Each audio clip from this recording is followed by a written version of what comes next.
মৰমৰ ছাত্ৰ-ছাত্ৰীসকল, আজি মই তোমালোকৰ লগত আলোচনা কৰিম ক্লাছ 10ৰ যোনটো ইংলিছ আছে সেইটো chapter number 2। Already chapter number 1 আলোচনা কৰা হৈছে। তোমালোকে যদি দেখা নাই সেইটো দেখি ল'বা। ইভেন অকল ইংলিছে নহয়, আমি প্ৰত্যেকটা ছাবজেক্টৰ যিখিনি MCQ হ'ব লগতে যিখিনি প্ৰশ্ন আছে সেইখিনি আমি সলিউশন দিব চেষ্টা কৰিম। যাৰ কাৰণে তোমালোকে সিম্পলি কাম কৰিব লাগিব, চেনেলটো সাবস্ক্ৰাইব কৰি দি কিনে লাইক এটা কৰি দিবা ভিডিঅ'টো, তাৰপিছত ৰেগুলাৰ যি আপডেট সেই আপডেট পাই থাকিবা।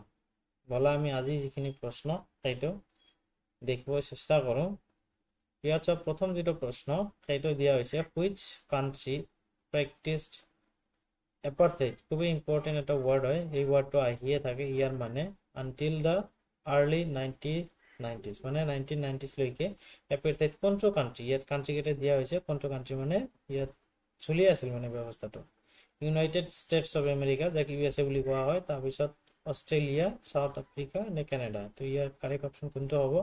অপশন সি তো ৰাইট হ'ব, সাউথ আফ্ৰিকা। নেক্সট যেটো প্ৰশ্ন সেইটো দিয়া হৈছে who became the first black president of South Africa in 1994। ইয়াৰ চাৰিটা অপশন দিয়া আছে, ভালকে যদি দেখা তোমালোকে যদি কিতাপখন পঢ়া তেনেহ'লে দেখিবা ইয়াৰ কাৰেক্ট অপশন কোনটো হ'ব। অপশন বি তো ৰাইট, নেলসন মেণ্ডেলা। নেক্সট যেটো প্ৰশ্ন সেইটো ইয়াত দিয়া আছে what political party did Nelson Mandela present. ইয়াত চাৰিটা পাৰ্টি দিয়া আছে, democratic party, African national Congress, যাক শৰ্টকাট ANC বুলি কেতিয়াবা দিয়া থাকিব, সেইটোলৈ কনফিউজন নহ'ব, ব্লেক ইউনিটি ফ্ৰণ্ট নে পেন আফ্ৰিকান ফ্ৰণ্ট পাৰ্টি। তো ইয়াৰ কাৰেক্ট অপশন কোনটো হ'ব? যাক ANC শৰ্টকাট লিখা হয় আৰু সম্পূৰ্ণ যদি লিখো আফ্ৰিকান ন্যাশনাল কংগ্ৰেস, এইটা হ'ব ইয়াৰ কারেক্ট আনসার। Question number 4 দিছে what was the venue for Mandela's inauguration ceremony? Cape Town, Parliament, Nelson Mandela's Square, Union Buildings of Amphitheater, Pretoria, Johannesburg City Hall। তো ইয়াৰ কারেক্ট অপশন কোনটো হ'ব? কিতাপত দিয়া আছে, অপশন সি তো রাইট হ'ব, Union Buildings amphitheatre Pretoria. Next question number 5 দিয়া হৈছে what was the date of Nelson Mandela's inauguration? ইয়াত কেইটা অপশন দিয়া আছে? চাৰিটা, 27 এপ্ৰিল 1994, 18 জুলাই 1990, 10 মে 1994, 21 মাৰ্চ 1993। তো ইয়াৰ কাৰেক্ট অপশন কোনটো হ'ব? অপশন সি তো ৰাইট, 10 মে 1994। নেক্সট যেটো প্ৰশ্ন সেইটো ইয়াত দিছে what did the inauguration represent for South Africa? চাৰিটা অপশন দিয়া হৈছে a change of monarchy, continuing of white rule, beginning of non-racial democracy, a military dictatorship। so year correct option কোনটো হ'ব? অপশন সি তো রাইট হ'ব, beginning of non-racial democracy। Question number 7 দিয়া আছে which two national anthem were sung during the inauguration? এই দুটা দিয়া আছে যে এই দুটা বিষয় সুধিয়া থাকে, তো কোনটো কোৱা হয় ন্যাশনাল অ্যান্থেম হিচাপে? ইয়াত এইটো মনত ৰাখিব, আই আফ্ৰিকা এণ্ড দ্য ষ্টিম, খুবই ইম্পৰ্টেণ্ট হয়, ৰাইট। নেক্সট যেটো প্ৰশ্ন সেইটো দিয়া আছে ইয়াত চোৱা what phrase did Mandela's use to describe the military flyover? Symbol of past operation, a threat of peace, a show of democracy and loyalty, a farewell to arms। so এই correct option কোনটো হ'ব? Option সি তো right, a show of democracy and loyalty। question number 9 দিয়া আছে what does Mandela say courage is? courageৰ বিষয়ে Nelson মেণ্ডেলাই কি কৈছিল? তাৰমানে the absence of fear, fear of absence, not triumph over fear, ভয়ৰ ওপৰত বিজয়, and the ability of escape, having powerful friends। so এই correct option কোনটো হ'ব? অপশন বি তো right, triumph over fear। question number 10 দিয়া আছে according to Mandela what is the opposite of hate? hateৰ opposite কি? indifference নে kindness, fear নে love? so মেণ্ডেলাৰ মতে hateৰ opposite কি হ'ব? কি কৈছে তেওঁৰ ষ্টৰীত? লাভ বুলি তেওঁ মেনশন কৰিছে। question number 11 দিছে what system did white South Africans create after the Anglo-Boer War? কি আৰম্ভ কৰিছিল? ফেডাৰেলিজম, ডেমোক্ৰেসি নে ৰেশিয়াল ডমিনেশন নে কমিউনিজম? ইয়াৰ কারেক্ট অপশন কোনটো হ'ব? অপশন সি তো right, racial domination. Question number 12 দিয়া হৈছে what is described as South Africans greatest wealth? So gold and diamonds, military strength, its pupil, its welfare. So yeah, correct option কোনটো হ'ব? Option C to right, its pupil. Question number 13 দিছে which of the following is not one of the leaders mentioned by the Mandela? ইয়াৰ চাৰিটা option দিছে ওয়াল্টাৰ CISO, ইয়াত যিকেইটা option দিছে সেইটো পঢ়িলে তোমালোকে গম পাবা কোনটো হ'ব। সেইটো কমেন্ট সেকশনত কমেন্ট কৰি জনাবা, খুব ইম্পৰ্টেন্ট এটা প্ৰশ্ন হয়, ৰাইট। নেক্সট যেটো প্ৰশ্ন নম্বৰ 14 দিছে what did Mandela describe as a human disaster that the lasted too long? Human disaster the last লৈকে আছিল সেইটো কি বুলি তেওঁ মেনশন কৰিছে। অপশ্যন এটা দিছে the civil war, apartheid, the world war II, the Boer war. So yeah, correct option কোনটো হ'ব? Option B to right, apartheid. Question number 15 দিছে what does Mandela say about man's goodness? So here যিকেইটা option দিছে সেইটো প্ৰথমটো দিছে it must be enforced, it's an illusion, it's a hidden flame, it can be only exist freedom. So এইটো কি বুলি কৈছে তেওঁ? এইটো কারেক্ট যেটা অপশন হয় এটা কমেন্ট সেকশন কমেন্ট করে জানাবচোন, যদি নোৱাৰা সেইটো ক'বা, মই কমেন্ট সেকশনত দিবলৈ চেষ্টা কৰিম। Question number 16 দিছে what did Mandela realize about his boyhood freedom?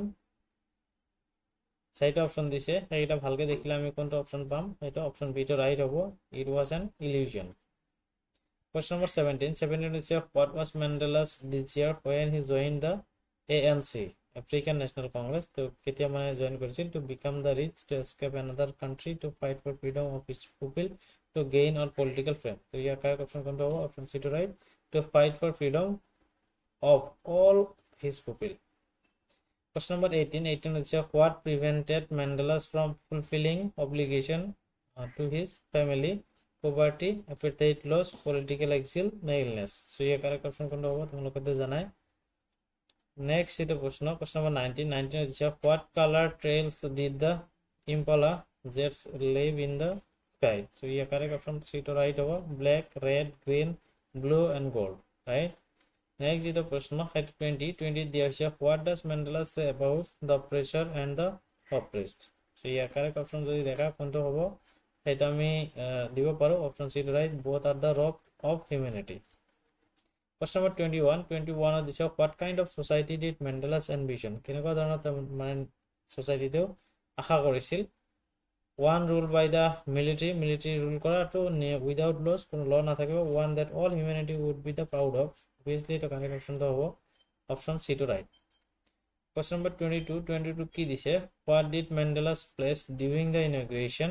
to change the flag, to obey and uphold the constitution, to retire in 5 years, to arrest from leaders. So here correct option কোনটো হ'ব তোমালোকে তো জানা, option B to right, to obey and uphold the constitution. Question number 23 দিছে what did Mandela feel on the day of inauguration? Anger, relief, overwhelming sense of history, net disappointment. So here correct option কোনটো হ'ব? Option C to right, overwhelming sense of history. Question number 24 is why did Mandela consider himself a sum of all these African patriots? He had inherited their wealth, he read their books, he felt his role continued their legacy, he was elected by them. So here correct option কোনটো হ'ব? Option C to right. Question number 25 দিয়া হৈছে চোৱা ইয়াত what lesson did Mandela learn from the struggle and sacrifice? কি শিকিছিল তেওঁ? The peace is an illusion, the violence brings changes, the courage means continuing despite fear, that love is a weakness. So correct option কোনটো হ'ব? Option C to right, the courage means continuing despite fear. What was apartheid? Apartheid মানে কি?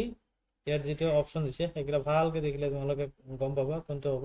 চ্যাপ্টারটো পঢ়িলে obviously পাবা যে political system এনেকুৱা এটা political system of racial segregation.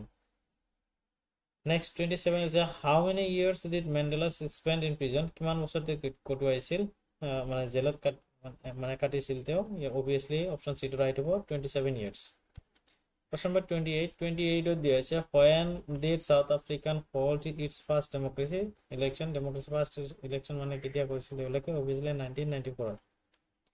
Question number 29 দিছে what was the name of Mandela's political party তেও কি আছিল আগত আমি আলোচনা কৰিছিল কি হ'ব ANC এটা ফুল ফর্ম কি হয় তোমালোকে কমেন্ট সেকশনত দিবাচোন নেক্সট যেটা প্রশ্ন সেইটো ইয়াত দিছে what does Mandela's mean by the rainbow gathering মানে কি তো ইয়াৰ কারেক্ট অপশন কোনটো হ'ব a meeting of different races and nations এতিয়া যিবিলাক প্রশ্ন দিছে কিতাবৰ মাজত বা ষ্টৰীৰ মাজত এটা আমি পঢ়িব লাগিব কম্প্ৰিহেনশন চেক 1 যেটো দিছে প্ৰথম যেটো প্ৰশ্ন হেতু দিছে where did the ceremonies take place what ceremony হৈছিল can you name any public buildings in India that are made of sandstone India তেনেকুৱা ধৰণৰ আছে নেকি যদি আছে মেনশন কৰিব কৈছে বা এটা ক'ব কৈছে হয় আমি যদি দেখো তেনেহলে আমাৰ উত্তৰটো আমি এনেকৈ সৰলভাৱে দিব পাৰো the inauguration ceremony took place at Union Buildings of Amphitheater in Pretoria বহু লাইন দিয়া আছে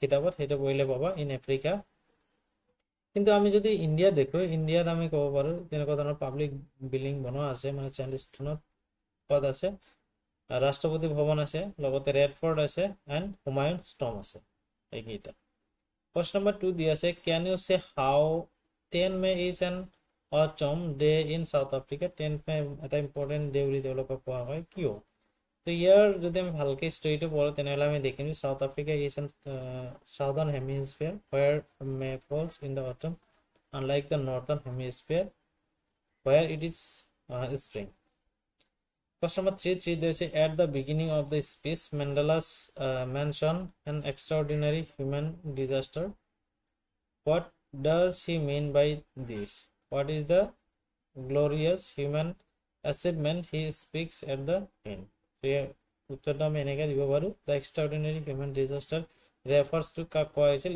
apartheid খুবই important এটা word a system of racial etu ki etu তোমালোকে দিব পাৰা এটো যদি খুদি apartheid কি a system of racial oppression that lasted for decades কল হৈছিল এটো south Africa right the glorious human achievements is the end of apartheid and the establishment of democratic non-racial in South Africa question number 4 for this what does Mandela thank the international leaders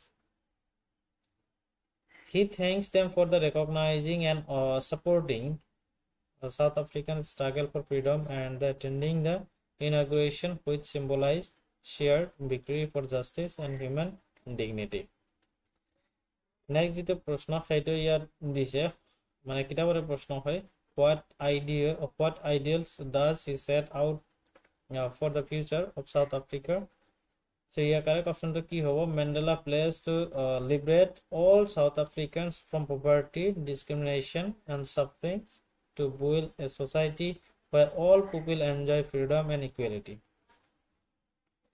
oral ji sek ase hetu tut kisman proshno dise hetu prothom zero proshno etu dise what do the military generals do military generals mane ki korisil how has their attitude changes and why toloke attitude kenega dhoroner change hoisil aru ki hoisil ei etu to ami dibo paru first ke the generals salute the Mandelas and place loyalty to the new democracy earlier agote toloke korisil they would have the arrested him agote ki korisil Mandela ki korisil arrest korisil but now they accept his as a leader because of the democratic transition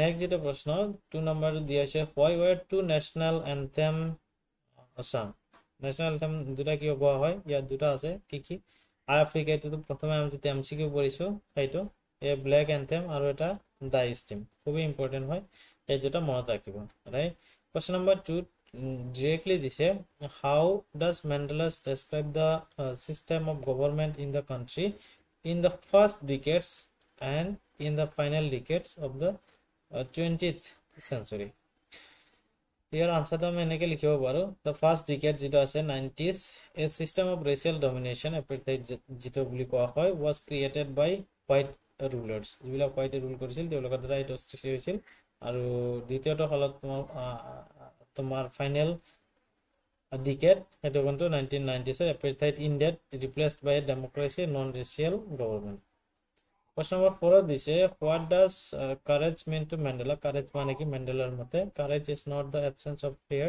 but the triumph over it facing oppression with resilience. Question number 5 দিছে which does he think is natural, to love or to hate? So ইয়াৰ উত্তৰটো আমি দিব পাৰো Mendel's believes love comes more naturally to humans than hate, which must be taught. যে কৰেল যেটা আছে কম্প্ৰিহেনশন হেতু seat কিছুমান প্ৰশ্ন দিছে হেতু আমি দেখো যদি দেখো তেনালে আমি মানে প্ৰথম যেটা প্ৰশ্ন হেতু দেখিব পাৰো যে what Twain's obligation does Mendel's mention? কি মেনশন কৰিছিল obligation to family, obligation to society. ইয়াত question number 2 হ'ব 3 নহয় correction কৰি লবা what did bring free man to Mendel's as boy and as a student?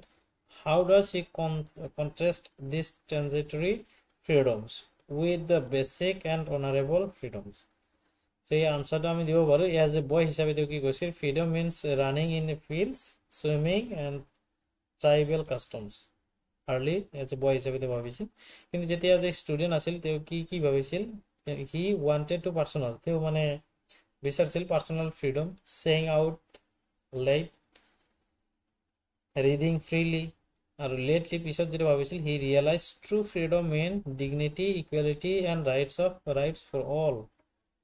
Question number 4 দিছে does Mandela think the oppressor is free? Why not? যদি হয় নহয় কিয়? No, obviously নহয়, because the oppressor is a prisoner of hatred, trapped by the prejudice. True freedom requires liberating both oppressor and oppressed. Additional যি question দিছে এই প্রশ্ন আমি দেখিব পাৰো প্রথম যেটা প্রশ্ন why did means international leaders attend the inauguration? That what did it signify? It showed global support for South Africans democracy and the time of justice over apartheid. তাৰপিছত যেটা প্ৰশ্ন হেতু দিছে what does Mandela mean by the being some of all the African patriots being before him? He acknowledged that his achievements stands on the Africans of earlier freedom fighters, right? তাৰপিছত 3 number যে প্ৰশ্ন দিছে do debates মই আৰু পঢ়িব নিদিও পঢ়িলে আৰু বহুত দীঘল হ'ব তোমালোকে এইবিলাক লিখি লবা যেটা প্ৰশ্ন 3 নম্বৰ 4 নম্বৰ আছে how did Mandela's understanding of freedom of changes with ages কেনেকুৱা ধৰণৰ চেঞ্জেস হৈছিল তাৰপিছত 5 নম্বৰ যেটা প্ৰশ্ন দিছে এটা how did Mandela's hunger for freedom changes his life? দুনিয়া আনসারটা দিয়া আছে তোমালোকে কি কৰিবা আনসাৰটা নোট ডাউন কৰি লবা আজি ভিডিওটা সিলি মানে আৰু দীঘল নকৰো ভিডিও সবাই ধন্যবাদ আৰু চ্যানেলটা অবভিয়াসলি লাইক এন্ড সাবস্ক্ৰাইব কৰিব কাৰণ পিছত যি সাবজেক্টৰ লাগে কমেন্ট সেকশনে কমেন্ট কৰিলে আমি দিবলৈ চেষ্টা কৰিম আমাৰ চ্যানেলৰ লগত থাকিব আমি সদায় আপডেট দিয়ে থাকিম